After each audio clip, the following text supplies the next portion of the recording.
Okay,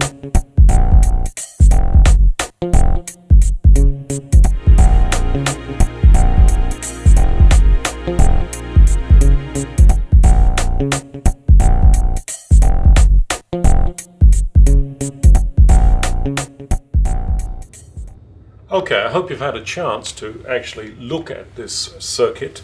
Now, really to determine the value of V in required for this circuit to conduct in this direction. Okay, so what we're going to say here is that this is really the onset of conduction. That's what we're going to try to determine, this value of V of in to bring us to the onset of conduction for negative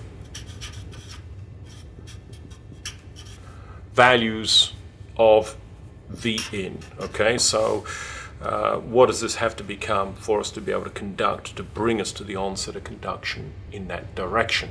Okay, now let's make a couple of comments here. Okay, for diode 1, and it's the same approach as what we took before. So for diode 1, okay, for us to be conducting in this direction, what we're really saying is that VD1, okay, has to be equal to a minus 5, okay, for this guy to, this is diode 1, for it to conduct in that direction, okay.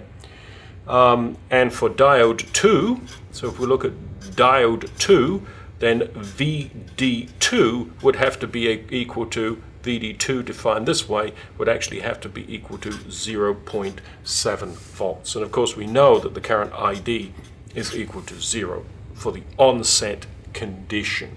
Okay, so really what it is, once again, is effectively a loop. That's what we're going to take. And so if we go round the loop, we'll start here, going up, we have what? V in, okay? Drop across the resistor, 0, no current flowing in this circuit. We come to this guy here, we're going from a plus to a minus, same approach as before. What is this? This is a minus VD1. And then from here to here, we're going up in polarity, so that's a plus VD2, and we've completed the loop, so all of that is actually equal to 0. Okay, let's take these two terms to the other side like we did before. V in then is equal to what? It's just going to the other side, it is a VD1, and in this to the other side, a minus VD2. Okay?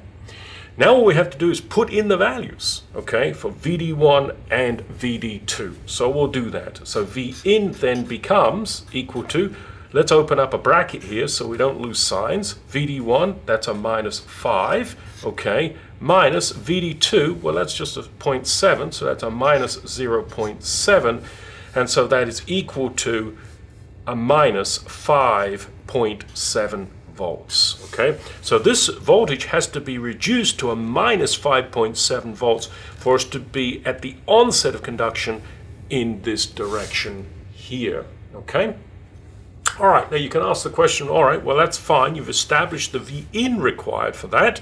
What about the output voltage?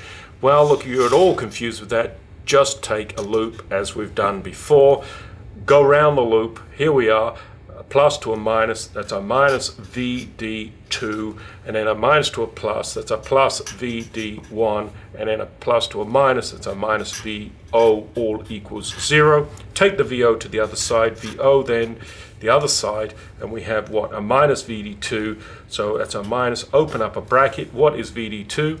Okay, VD2 is a 0.7, okay, and then of course plus a VD1. VD1 is a minus 5. So if you add these two terms together, this gives me a minus 5.7 volts.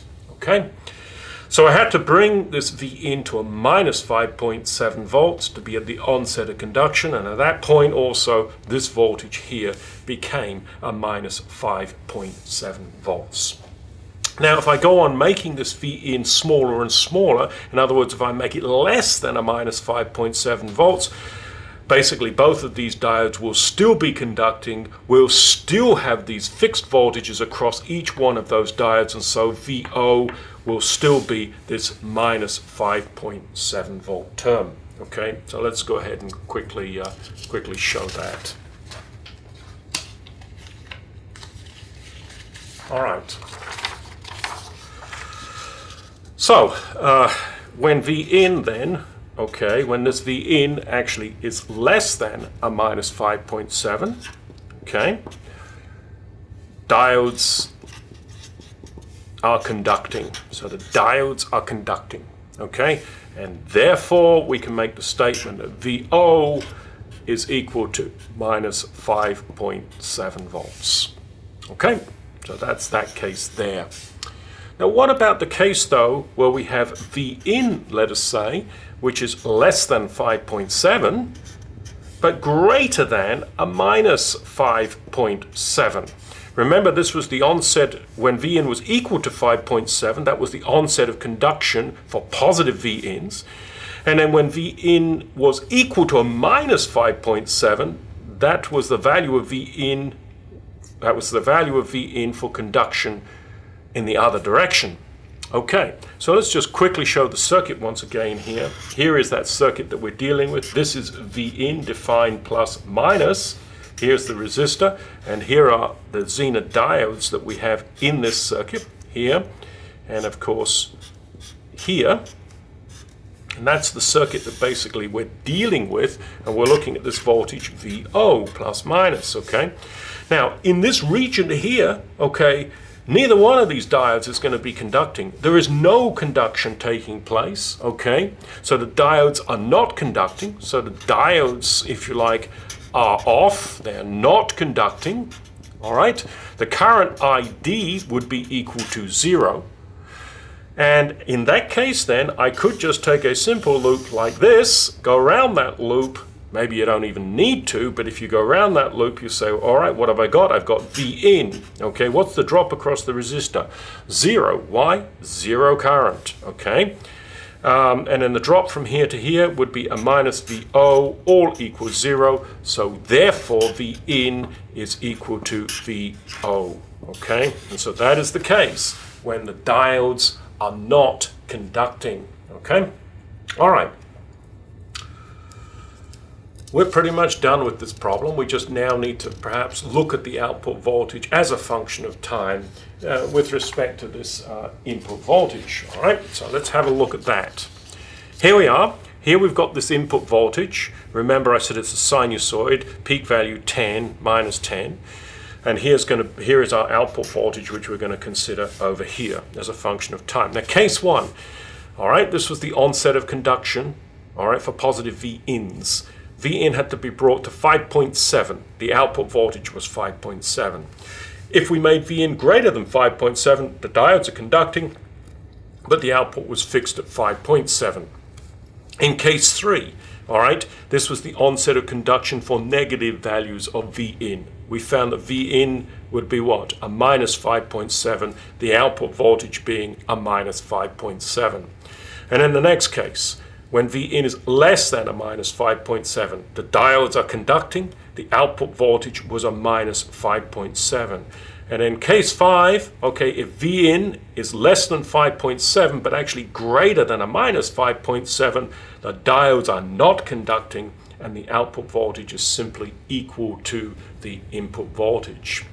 All right, so what I'm going to do on this graph here is I'm going to mark on the onset of conduction points, okay? So in the forward direction for positive values of V in had to reach 5.7, and I could come across here, mark this point here, mark this point here. This is for the onset of conduction here and here, okay? I could now bring this information down to this graph for V out, okay? And I could ask a question even at this point. I could say, all right, if V in is greater than the 5.7, which is this region here and this region here, what's happening to the output? That's this case here, isn't it? V in greater than 5.7. The output is just 5.7. All right, so we'll just show that. There is the output sitting at 5.7, and there is the output at 5.7. Okay, now let's look at conduction for negative values of V in. V in had to be brought to what? A minus 5.7. So let's just show that here. There is our minus 5.7. Come across, that's this point here, that's this point here, and that would continue. All right, let's bring that information down to the lower graph for V out. Okay, what are we saying? Now, in case 4, if Vin happens to be less than that minus 5.7, which is, of course, this here, what is the output? The output is fixed at a minus 5.7. So there's minus 5.7, and my output is fixed like so. And, of course, that would continue. And then, of course, in between, when Vin is actually less than 5.7, but it's actually greater than a minus 5.7, okay, diodes are off, and the output is equal to the input, so we just follow like so, and like so, and like so, and like so. And so what this circuit has done, basically, is chopped off the top and chopped off the bottom, okay? It is another clipper example, all right? You need to have a look at that. I hope that agrees with what you are working in between these two blocks. Okay, a couple of things maybe for you to think about.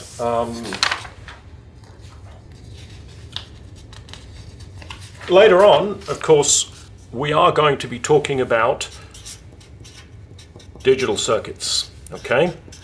Now, when we are dealing with digital circuits, all right, our inputs, or the inputs that we'll consider, will be typically 0 or 5 volts, okay? And so we might expect to see some inputs perhaps like this, where that might be 0 and that might be 5 volts. All right, now these digital circuits are not going to like voltages much larger than 5 or much less than 0, okay? So perhaps if I gave you a problem and I said to you, okay, supposing I've got some kind of a circuit here, some kind of an amplifier, all right? And maybe if I look at the output of that amplifier, maybe I've got a situation, perhaps, where I've got some waveform that looks like this, okay? And maybe that's going up to, I don't know, 10 volts and maybe down to minus 10 volts. And I might say to you, look, I want you to design a digital circuit that basically could count the positive peaks, all right? I could not apply this kind of a waveform to my digital circuit. I would have to modify, I'd have to maybe clip this waveform in some way to make it compatible with a signal that looks like this. Okay, now I want you to think about what we've been discussing in relation to diodes and to Zener diodes, okay? And see if you may come up with a circuit that could maybe take a waveform like this and basically make it compatible with a digital circuit. Okay, so that's one thing I'd like for you to think about. All right, another problem I'd like you to also think about, which these two may be linked, or you may look at that perhaps, is this problem here, where perhaps I've got a sinusoid, I've got a resistor sitting here, or maybe it's a 1K resistor, all right, and I've got a Zener diode in the circuit that looks like this. Okay, and basically what I would like you to do is determine what's going to happen with the output, and let's say that this is a sinusoidal voltage going up to 10 and down to minus 10 over here, okay? And so really what I want you to do is basically draw the out versus time, okay? I want you to see if you can draw the transfer, this is the transfer characteristic, and maybe you could think about how this circuit might be used. With the previous problem I was just talking about in relation to digital circuits, okay? And so what I'll do is I'll leave those two problems as really exercises for you guys to really have a think about.